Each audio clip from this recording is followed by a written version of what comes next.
कौन आपको कंट्रोल कर सकता है? इट मीन्स आपकी बुद्धि को कौन कंट्रोल करता है? ये आप देख सकते हैं आपके 5th हाउस में कौन से भाव का स्वामी बैठा है। फॉर एग्जाम्पल मान लीजिए पंचम भाव के अंदर अगर 7th हाउस लॉर्ड बैठा है, पंचम भाव बुद्धि का है। एक थ्योरी को हमेशा याद रखिए कि जो प्लैनेट जिस भाव में बैठता है वो उस भाव को नियंत्रण कर लेता है अपने अनुसार।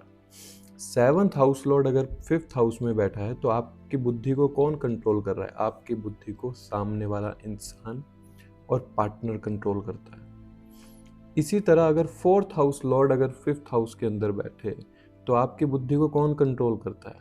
वो कंट्रोल करते हैं जहाँ पर लग्जरी होगी, जहाँ पर कंफर्ट्स होगा, जहाँ पर शांति होगी या जहाँ पर आपके माता का सानिध्य आपको प्राप्त होगा, वहाँ आपकी बुद्धि कंट्रोल में आ जाएगी उनके।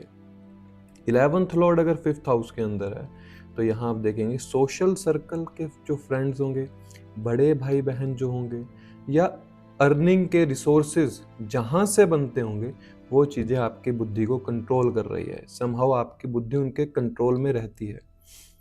किसी के 2nd हाउस लॉर्ड अगर 5th हाउस के अंदर बैठा है तो यहाँ पर कौन इसकी बुद्धि को कंट्रोल करता है? या तो फैमिली या खाने पीने की चीज़ें, जहाँ पर खाना अच्छा मिल गया ये उसके वशीभूत हो जाता है या कंट्रोल में आ जाता है। या अपनी फैमिली के कंट्रोल में रहने वाला, अपने फैमिली रिचुअल्स को हमेशा फॉलो करने वाला, क्योंकि इसकी बुद्धि के ऊपर वो हमेशा छाए रहते हैं। इसी तरह से अगर 9th हाउस लॉर्ड अगर 5th हाउस में बैठा हो तो हम बोल सकते हैं कि पिता या गुरु मेंटोर इसकी बुद्धि को हमेशा कंट्रोल में रखेंगे, इसकी बुद्धि को हमेशा वो डायरेक्शन दिखाएंगे।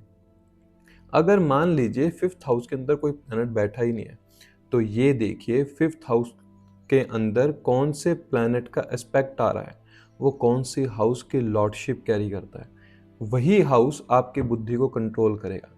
ये एक बहुत अच्छा सूत्र है, अगर आप इसके ऊपर काम करेंगे तो आपको समझ में आएगा कि मेरी माइंड या मेरे बुद्धि के ऊपर सबसे ज़्यादा कंट्रोल या नियंत्रण कौन कर सकता है और वो अच्छा है या बुरा है, ये आप देख सकते हैं। 3rd हाउस का स्वामी अगर 5th हाउस के अंदर बैठा है तो आपके छोटे भाई बहन हो गए, आपके नेबर्स हो गए, कहीं ना कहीं आप पाएंगे कि वो आपके बुद्धि को कहीं ना कहीं कंट्रोल कर लेते हैं, आप उनकी बातों को बहुत जल्दी से मान लेते हैं। या शॉर्ट ट्रैवल, जब आप ट्रैवल पे जाएंगे तो आप देखेंगे कि वहाँ पर जब आप ट्रैवल कर रहे हैं तो कहीं ना कहीं आपकी बुद्धि जो है वो बहुत ही शांत अवस्था के अंदर आ जाती है।